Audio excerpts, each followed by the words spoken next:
올 여름이 정말 덥죠. 진짜 덥네요. 네, 정말 덥네요. 또 유난히 비도 별로 많이 안 왔어요. 비가 조금 오고 말고 막 이러지 않아요? 날씨가? 재작년에 이렇게 더웠죠. 재작년에 정말 더웠고 작년에는 비가 너무 많이 왔죠. 장마가 50일 넘게 했잖아요. 그 또 올해 또 너무 덥네.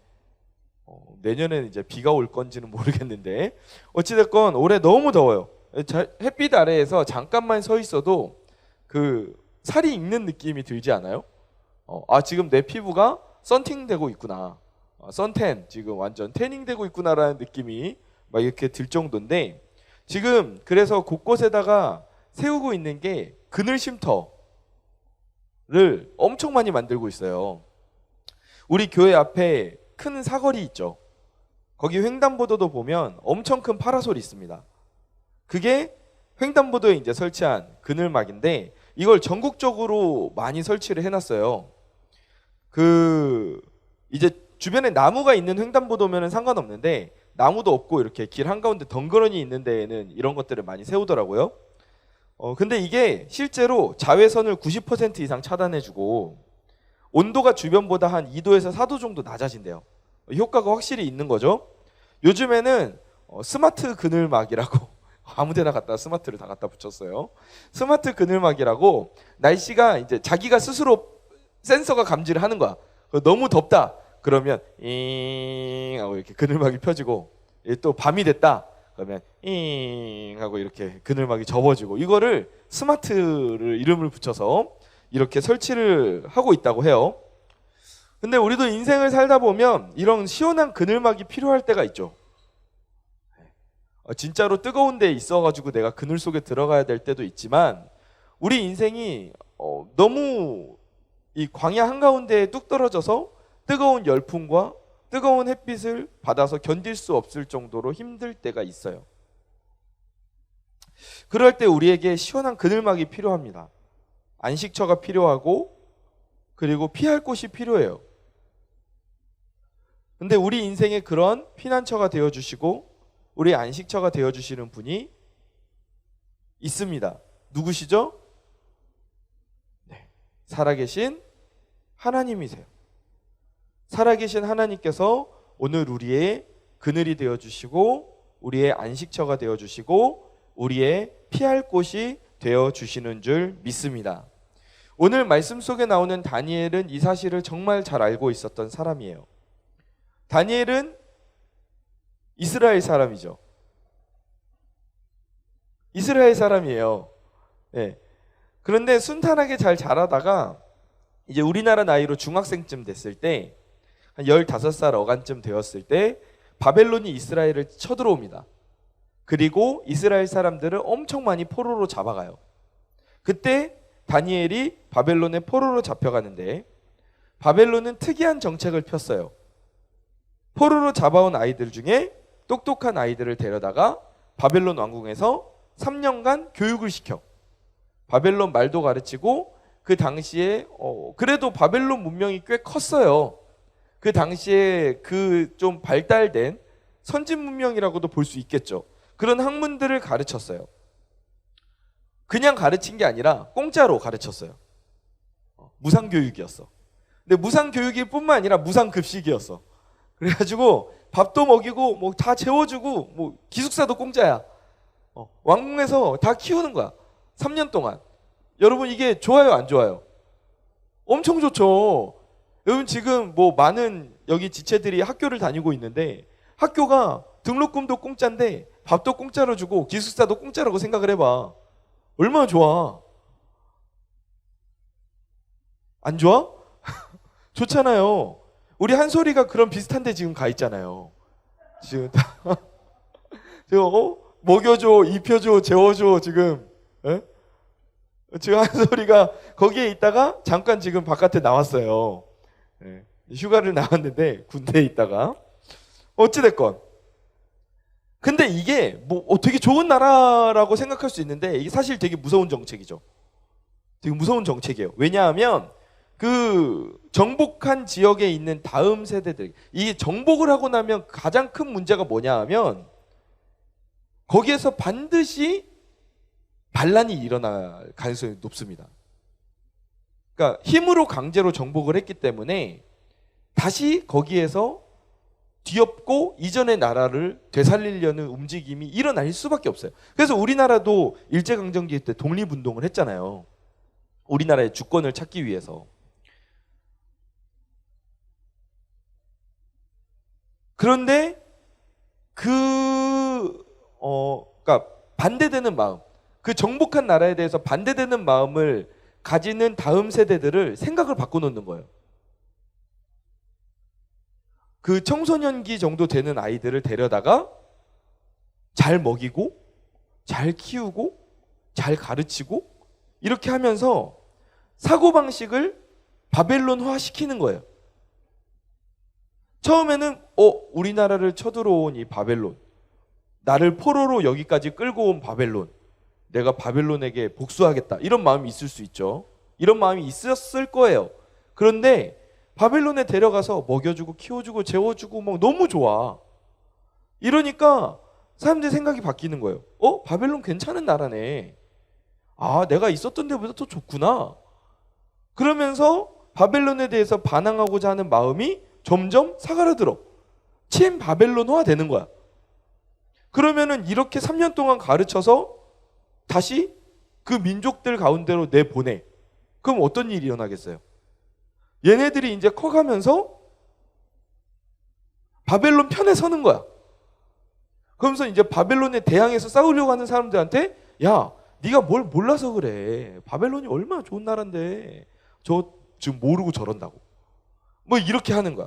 그러니까 다시 주권을 되찾으려는 움직임을 못하게끔 그 기세를 어릴 때부터 꺾어 놓는 거야. 그 정책이 바로 이 바벨론의 교육 정책이었어. 굉장히 무시무시한 정책이죠. 내일이면 광복절이에요. 그렇죠? 뭐 상관없어요? 광복절이 올해는 주일이라서 여러분들이 크게 뭐 휴일도 아니니까. 근데 실제로 일본이 이렇게 했죠. 일제강점기 때 우리나라 똑똑한 사람들 일본으로 많이 데려갔어요. 그래서 거기에서 돈 주고 장학금 주고 그러면서 일본식 교육을 많이 시켰어요. 그 결과 친일파들이 대거 등장하게 된 거죠. 이거는 이제 그 민족의 정서를 교묘하게 완전히 죽이려는 그런 정책이에요. 이게 되게 무서운 정책인데 이걸 바벨론이 한 거예요. 이렇게 바벨론이라는 나라에 포로로 다니엘이 잡혀가서 교육을 받고 바벨론의 고위 관직에 오르게 됩니다. 그 실력을 인정을 받았어요. 그래서 바벨론의 느부갓네살 왕이 다니엘에게 선물도 많이 주고 높은 직책에 앉혀서 바벨론을 다스리고 바벨론의 똑똑한 박사들을 관리하는 박사 중의 박사로 다니엘을 세웁니다. 다니엘은 이제 왕궁에 머물면서 왕의 최측근이 됐어요. 시간이 지나서 벨사살이라는 사람이 왕이 됐어요.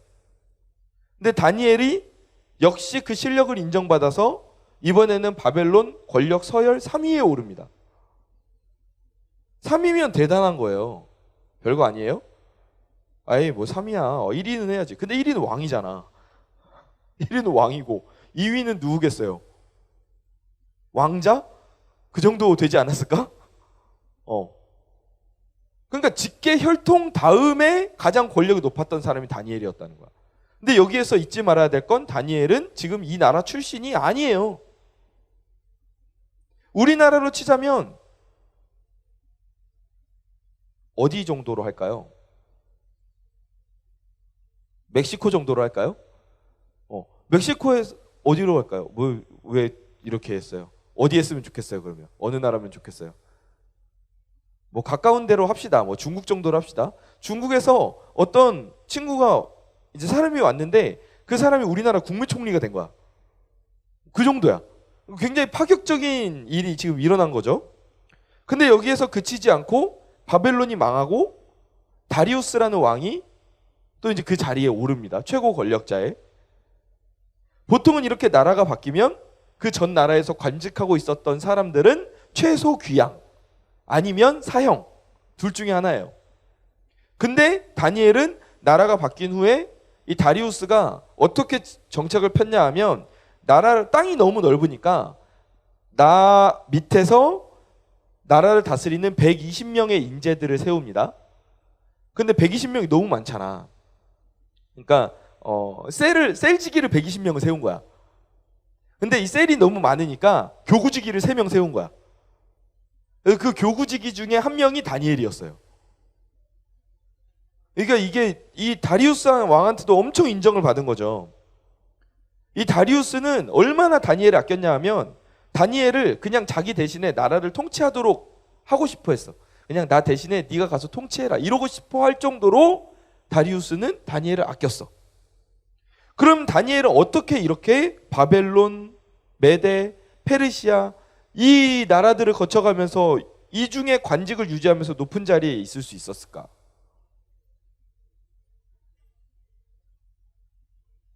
어떻게? 막 알랑방구를 잘 꼈을까? 가가지고 바벨론 짱 역시 바벨론 최고 막 이러면서 막 이렇게 했을까? 자기 정체성을 잊어버리고 이방 나라의 정체성을 받아들였기 때문이었을까요? 근데 그렇지 않아요. 그렇게 해야 그 나라에서 성공할 수 있을 거라고 우리는 생각을 하거든요. 근데 그렇지 않아요. 다니엘은 자신의 정체성, 하나님의 선택받은 민족, 하나님의 자녀, 이것을 잊어버리지 않았어요. 잊어버리지 않았어요. 그래서 어릴 적에 어떻게 했어요? 바벨론 왕궁에서 교육을 받을 때 다 알잖아.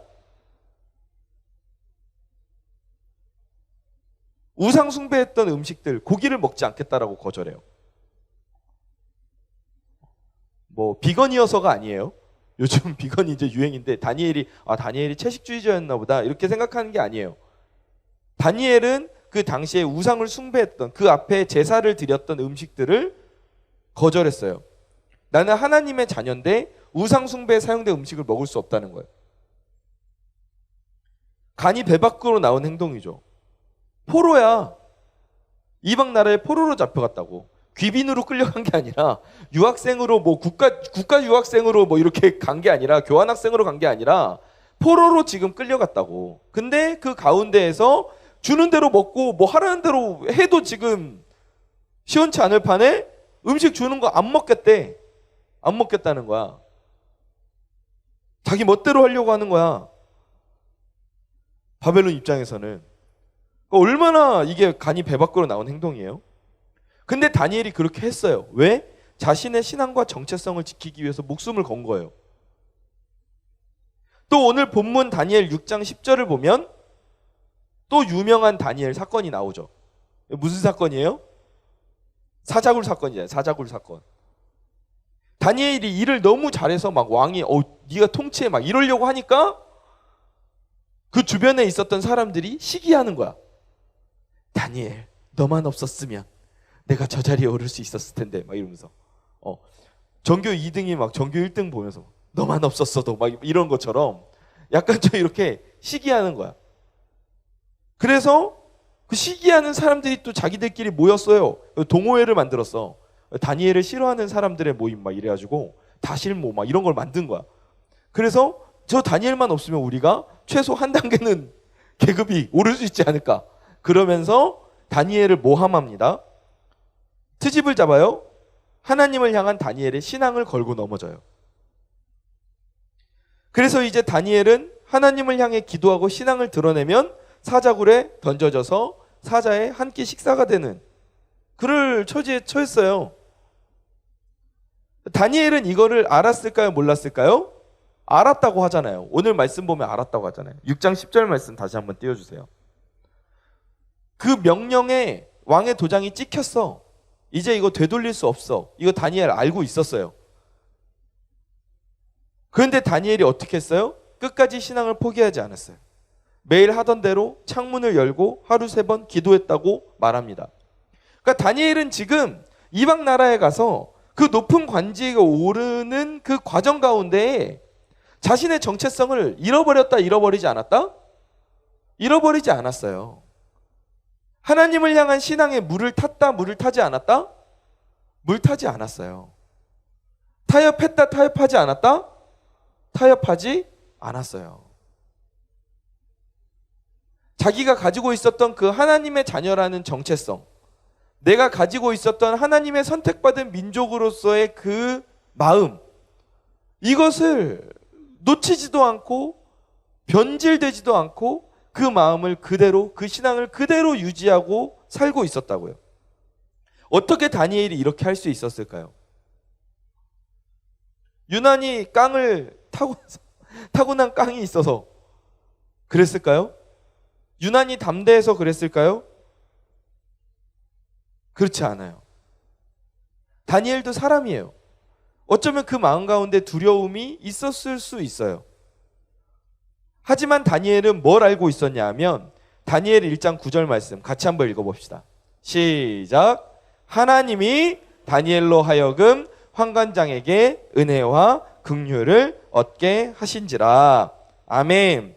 다니엘이 환관장에게 은혜와 긍휼을 얻었는데 누가 그렇게 하게끔 하셨어요? 누가? 누가? 하나님이.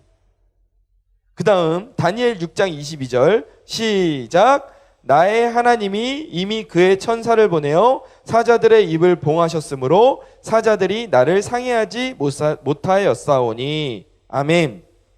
지금 다니엘이 사자굴에 한번 들어갔다 나왔어요. 사자굴 유경험자야. 그런데 지금 이 다니엘이 뭐라고 지금 고백해요? 누가 사자들의 입을 봉하게 하셨다고? 누가 천사를 보내셨다고? 하나님이 그렇게 하셨다는 거예요. 다니엘이 이렇게 하나님의 자녀로서 이방 나라에서 정체성을 지킬 수 있었던 것은 다니엘이 뭘 알고 있었어요? 하나님께서 지금 나와 함께 하신다. 아멘. 이 사실을 지금 다니엘이 알고 있었어요. 내가 지금 이방 나라의 생판 모르는 곳에 이렇게 잡혀왔어도 하나님은 나를 지금 지키고 계신다. 내가 사자굴에 던져질 위기에 처했지라도 내가 피할 곳은 세상 속이 아니라 바로 하나님의 그늘 아래이다. 아멘. 이걸 다니엘이 알고 있었어요. 다니엘이라고 인생에 위기가 없었던 게 아니에요. 우리도 인생에 위기가 얼마나 많습니까? 근데 다니엘은 굉장히 직접적이고 위협적인 위기를 겪었어요. 목숨이 왔다 갔다 하는 상황이에요.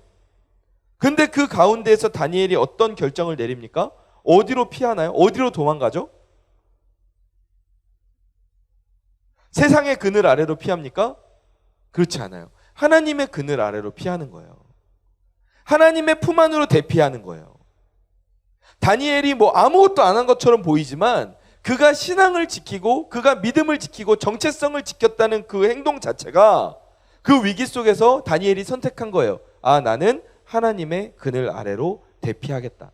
하나님의 품 안으로 나는 피하겠다.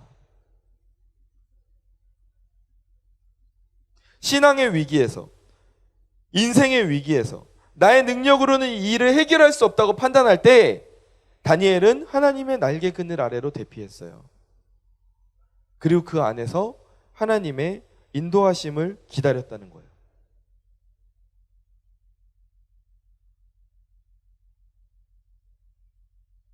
우리가 이걸 잘 생각해야 됩니다. 잘 생각해야 돼요. 여러분이 피할 수 있는 그늘이 다양합니다. 내 인생에서 내가 힘들고 괴로울 때 내가 그늘 비스무리한 대로 뛰어 들어갈 수 있는 곳들이 다양해요. 근데 그게 하나님에게서 멀어지는 세상의 그늘도 존재한다는 거예요. 아담과 하와가 선악과를 따먹었어요. 죄를 지었어요. 그리고 나서 어디로 가요? 어디로 숨었죠? 나무 그늘 아래로 숨잖아요. 하나님을 피해서 숨잖아요. 근데 여러분, 우리가 인생에서 그런 일이 일어나면 안 된다는 거예요. 우리 인생에서 힘들고 괴로운 일이 있습니다. 위기의 순간은 우리 인생에 언제나 존재해요. 예기치 않게 찾아옵니다. 뭐 이런 일이 나한테, 이런 일들도 일어나요. 그런데 그때 여러분, 우리가 어디로 피해야 됩니까? 어디로 우리가 도망쳐야 되죠? 세상의 그늘이 아니에요. 우리는 하나님의 그늘 아래로 피해야 되는 거예요. 하나님의 품 안으로 피해야 합니다. 시편 36편 7절 말씀 함께 읽어보겠습니다. 시작.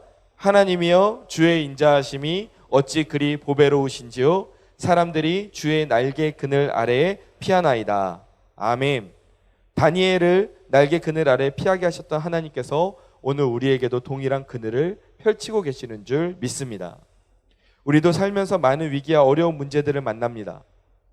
가정 가운데에서 학교 생활과 친구들과의 관계, 학업의 어려움, 진로의 고민들, 건강의 문제들, 때로는 그 가운데에서 내가 뭐 어떻게 해야 될지 모르겠는 그런 상황이 있어요. 포기하고 싶어질 때도 있습니다. 하지만 그럴 때 우리 다니엘과 같이 하나님의 그늘 아래로 대피하는 저와 여러분이 되기를 간절히 소망합니다. 하나님의 품으로 와야 합니다. 그러할 때 우리가 하나님의 인도하심과 보호하심을 누리게 될 줄 믿습니다. 자, 우리 옆자리에 앉은 지체들과 함께 인사 나눕시다. 하나님의 그늘 아래로 피합시다. 하나님의 그늘 아래로 피합시다. 한 단계 더 나아가 봅시다. 이렇게 하나님의 그늘 아래에 보호를 받던 다니엘은 어떻게 쓰임을 받았나요? 다니엘은 그의 정체성을 포기하지 않았어요. 끝까지 하나님의 자녀라는 그 마인드를 놓치지 않았어요. 하나님의 그늘 아래에서 그는 심지어 이방 나라의 정치계에서도 귀하게 쓰임을 받았습니다. 귀하게 쓰임을 받는 거예요. 그리고 특히 그 다니엘 그 한 사람의 인생을 통해서 수많은 이스라엘에 함께 잡혀간 포로들과 심지어 그 이방 나라의 민족들도 다니엘을 통해서 선한 영향력을 함께 누리게 된 거예요. 이 다니엘 한 사람을 통해서 하나님의 정체성을 잃어버리지 않았던 이 다니엘 한 사람을 통해서 이방 나라의 민족들까지 하나님의 선한 영향력을 함께 누리고 나눌 수 있게 된 거예요.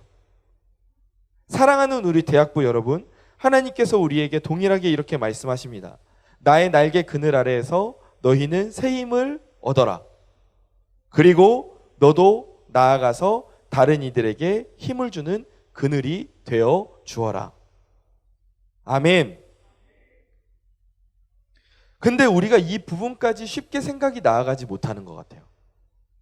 내가 어려움을 겪으면 하나님께 피해야지. 이것까지는 우리가 뭐 그렇게 사는지 안 사는지는 일단 둘째 문제고, 일단 우리가 그거는 잘 알아.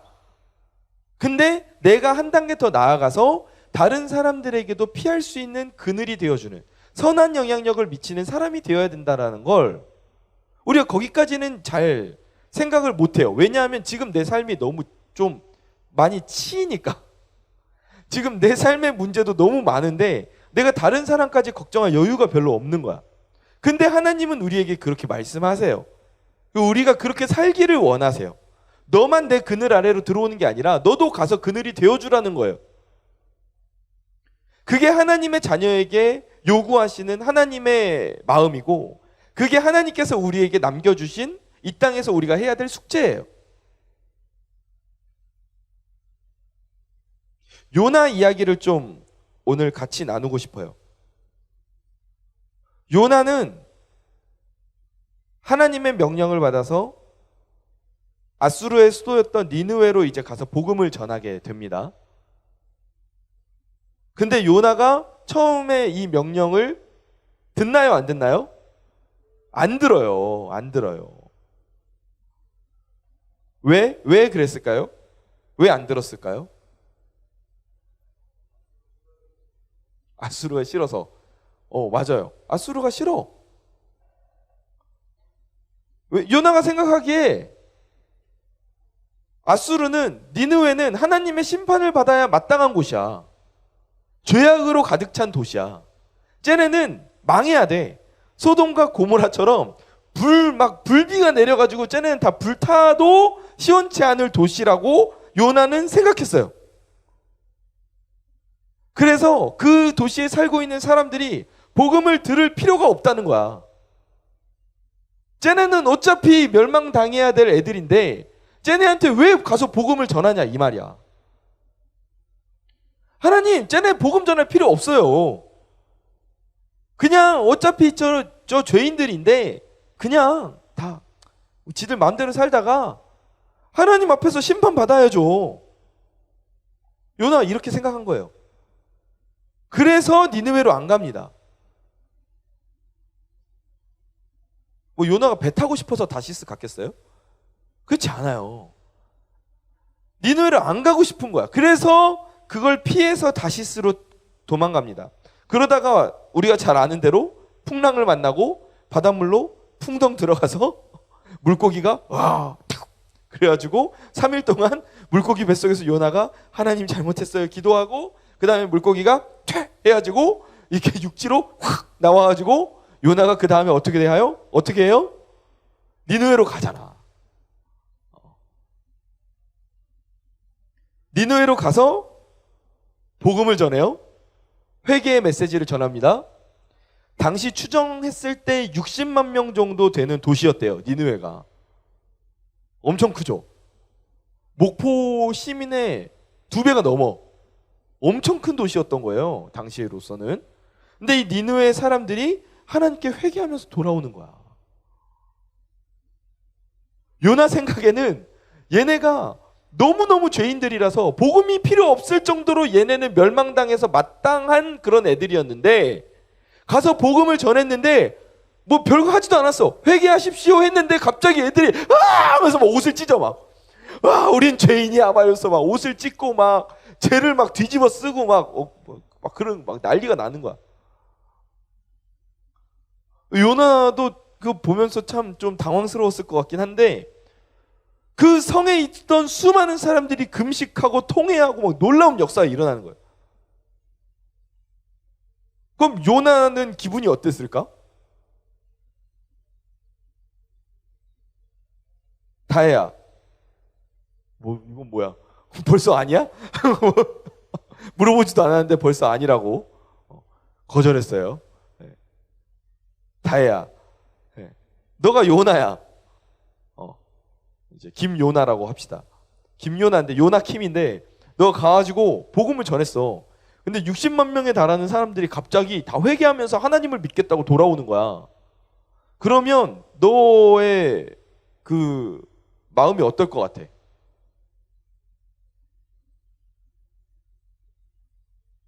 어떨 것 같아? 길거리에 가서 전도를 했어. 근데 너가 그날따라 말하는 사람마다 갑자기 눈물을 펑펑 저기 예수 맞아요 하나님을 믿어야 돼요 막 이러면서 만나는 사람마다 갑자기 다 그 즉시 교회로 막 갑자기 막 다 가는 거야. 저기 맞아요 예수 막 이러면서 다 사랑의 교회로 막 다 가는 거야. 그러면은 어떨 것 같아?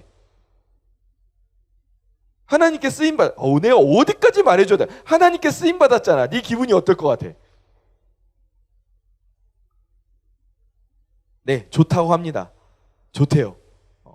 좋을 거래요. 좋겠지. 여러분 살면서 전도를 60만 명 할 일이 있겠어요? 없어요. 한두 명 전도하는 것도 진짜 힘든데 60만 명. 근데 별말 하지도 않았는데 60만 명이 하나님께 회개하며 돌아왔어. 그럼 요나 입장에서 나였으면 정말 기분 좋았을 것 같아. 진짜 기분이 째졌을 것 같아. 왜냐하면 하나님의 그 이적을 내 눈으로 목격했잖아. 내 말의 힘이 아니야. 하나님이 그들의 마음을 변화시키신 거야. 나를 도구로 쓰신 거야. 너무 좋잖아. 근데 요나가 어떻게 했냐 하면 요나 4장 1절이에요. 뭐라고 나오냐 하면 요나가 매우 어쨌다고? 싫어하고 성냈어요. 요나가 지금 자신을 사용해서 수십만의 영혼을 구원하신 그 은혜를 경험하고도 지금 요나가 싫어하고 성내. 그냥 싫어하고 성내는 게 아니라 매우 싫어하고 성내. 왜요? 왜 그랬을까요? 왜 싫어하고 왜 성냈을까요? 누가 죽었으면 좋고 무서운 이야기를 그렇게 아주. 예. 근데 그 말이 맞아요. 왜 그랬을까? 아직도 요나가 생각이 바뀌지 않은 거야. 물고기 뱃속에 들어갔다가 3일 동안 하나님 잘못했어요. 제가 니느웨 갈게요 하고 나와가지고 니느웨로 가서 복음은 전하기는 했는데 마음 한켠에 아직도 있는 생각이 뭐냐 하면 얘네는 멸망받아 마땅한 죄인들이고 나는 선택받은 하나님의 자녀인데 얘네는 하나님이 선택하지 않았으면 좋겠다라는 마음이 아직도 요나 마음속에 있는 거야. 근데 자기의 기대랑 정반대로 무슨 일이 일어났어? 무슨 평양 대부흥 운동 같은 게 일어났어. 그러니까 이게 요나가 심기가 불편한 거야. 내가 복음을 전해도 얘네가 그 복음을 듣지 않고 망해야 되는데 회개하고 돌아오니까 그러니까 싫은 거야. 성이 나는 거야. 화가 나는 거야. 그래서 이렇게 열받아 있는 요나한테 하나님께서 어떻게 하시냐 하면 이 요나가 열받았어요. 그래서 니느웨에서 이제 복음 전하고 니느웨 바깥으로 나옵니다. 나와가지고 초막을 하나 지어요. 요나도 참 요나야. 참 끝까지 얘네가 망했으면 좋겠다라는 생각이 있었나 봐요. 초막을 짓고 거기에서 이 도시가 망하나 안 망하나를 지켜보고 있는 거야. 얘네가 어떻게 되나. 며칠 이러다가 말고 또 죄지어서 하나님이 망하게 하시겠지.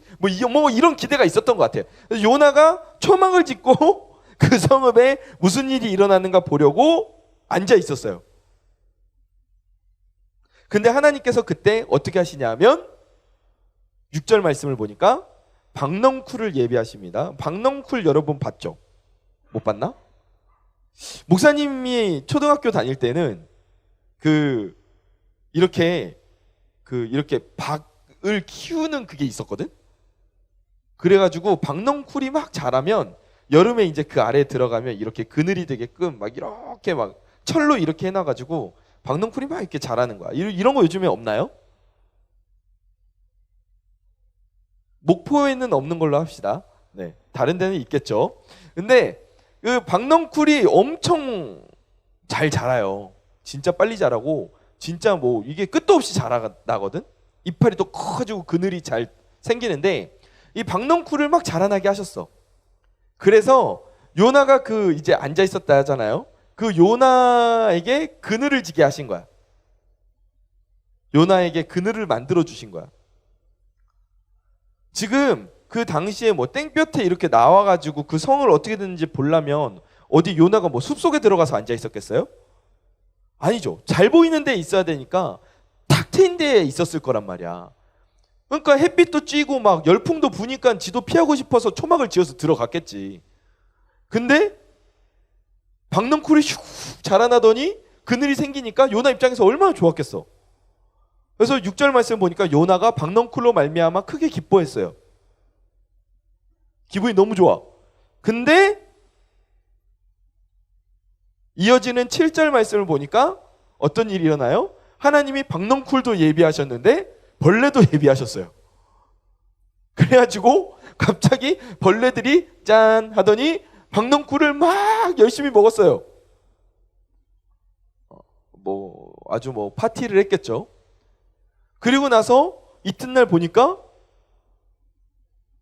요나가 일어나 보니까 박넝쿨이 없어. 없는 거야. 이제 그때부터 어떻게 돼요? 뜨거운 동풍이 불기 시작하고 막 태양이 막 요나의 머리를 막 이렇게 막 머리 가지고 벗겨질 정도로 막 쬐는 거야. 진짜 뜨겁죠. 햇볕 이거 제대로 맞으면 정말 뜨겁거든요. 그러니까 요나가 정신이 혼미해. 막 열사병이 왔나 봐요. 그래가지고 차라리 내가 죽는 게 낫겠다. 뭐 이렇게 막 지금 막 또 막 이렇게 이야기를 하고 있는 거예요. 그렇게 말하고 자빠져 있어요, 요나가. 그때 하나님이 말씀하시는 거예요. 11절 말씀에서. 뭐라고 말씀하십니까? 같이 읽어봅시다. 시작.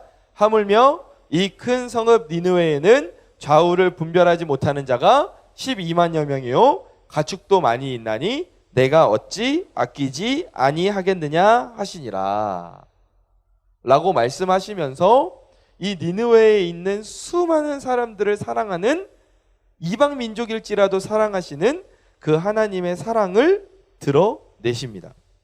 근데 저는 이 요나서를 읽으면서 한 가지 너무 궁금한 게 있었어요. 하나님이 왜 하필 요나를 보내셨을까? 이게 너무 궁금했어요.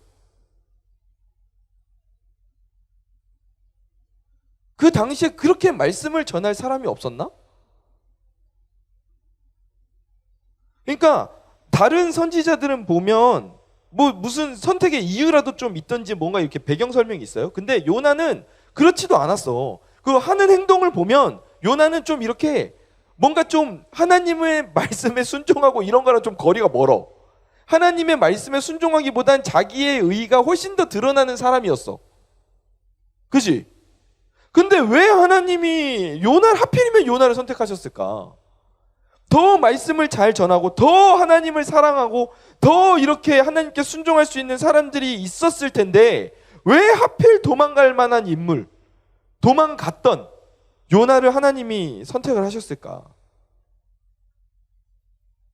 근데 이 요나 말씀을 묵상하면서 이런 마음이 들었어요. 아, 지금 하나님은 니느웨를 위해서 니느웨가 불쌍해서 요나를 보내신 게 아니라 요나가 불쌍해서 요나를 니느웨로 보내셨구나.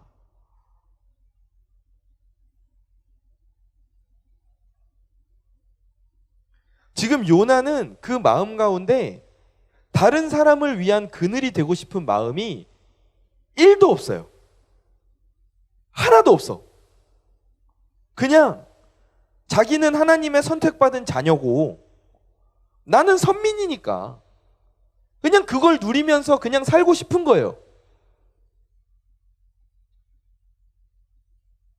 세상 가운데 하나님을 모르고 고통받고 있는 사람들이 요나 눈에도 들어왔어요. 니느웨를 보면서 알고 있었잖아. 근데 그들을 보면서 그들의 그늘이 되어주고 싶다. 그들에게 대해서 안타까운 마음이 드는 하나님의 마음이 드는 게 아니라 그들을 손가락질하고 비난하고 망해라. 이런 마음만 요나에게 있었던 거예요. 다른 사람의 그늘이 되고 싶은 마음이 추호도 없어. 고통받는 사람들에게 관심이 없어. 그래서 하나님은 이런 요나에게 야, 다른 사람들의 그늘이 되어주는 삶이 바로 이런 거야. 이게 이렇게 중요한 일이야. 내가 너만 사랑하는 게 아니라 얘네들도 다 사랑해. 그럼 너도 그 사람들의 그늘이 되어줘야 되지 않니? 이걸 요나를 가르쳐주고 싶으셨던 거예요.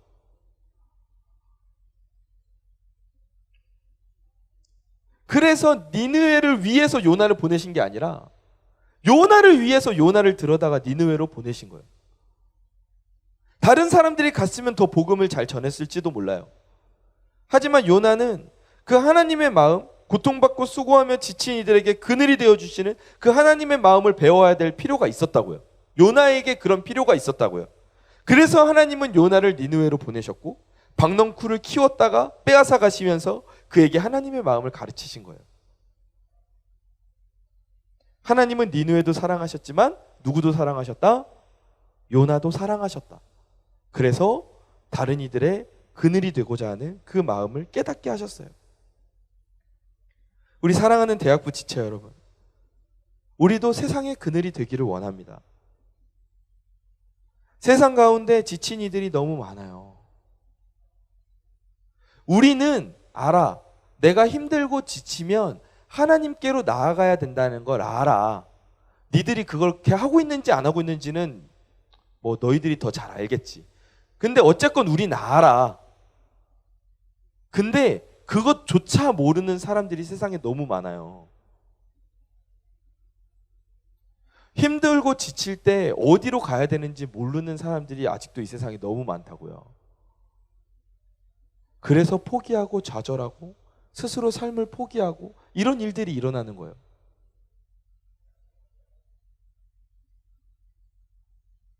여러분, 우리가 그런 사람들의 그늘이 되어줘야 돼요. 다니엘과 같이 선한 영향력을 미치는 저와 여러분이 되기를 간절히 축원합니다. 복음의 전달자가 되기를 간절히 축원합니다. 그것이 우리를 향하신 하나님의 마음이에요. 내가 너를 위해서 너의 그늘이 되어 주었지 않니? 너도 가서 다른 이들의 그늘이 되어 주어라. 나만큼 울창하고 큰 그늘이 되지는 못하겠지만 그래도 가서 너의 최선을 다해서 그늘을 펼쳐라.